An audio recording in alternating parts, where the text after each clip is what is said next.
नमस्कार। आज 25 जून है। आज आपातकाल को लगे हुए 50 साल पूरे हो गए। आपातकाल में देश पे क्या क्या अत्याचार हुए थे यह आज की जनता सोच भी नहीं सकती। अब ये खाली किताबों में है।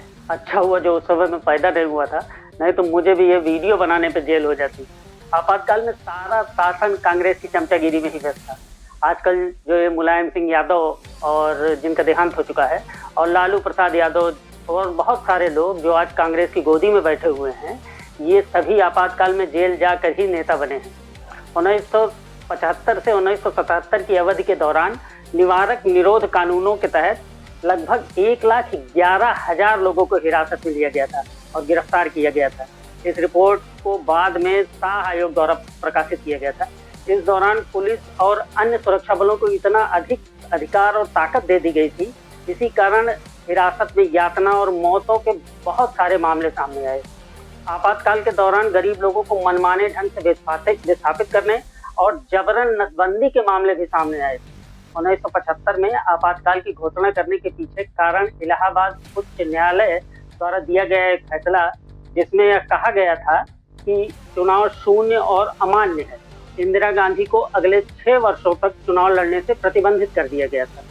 इसलिए इस सरकार ने आपातकाल की घोषणा करके विपक्ष को नष्ट करने के लिए अपनी शक्ति का दुरुपयोग किया था। इंदिरा गांधी के 21 महीने के आपातकाल के दौरान लगभग 1,40,000 लोगों को बिना किसी आरोप के गिरफ्तार किया गया और हिरासत में लिया गया। यहाँ तक कि विपक्षी नेताओं के घरों पर छापे भी मारे गए। संरक्षकों द्वारा यातनाएं देना आम बात हो गई थी और इसके परिणाम स्वरूप कई लोग घायल हुए, कई लोग मारे गए, कई लोगों को बिना किसी आरोप के, यहाँ तक कि उनके परिवार को बिना सूचित किए केवल अटकलों के आधार पर हिरासत में लिया गया।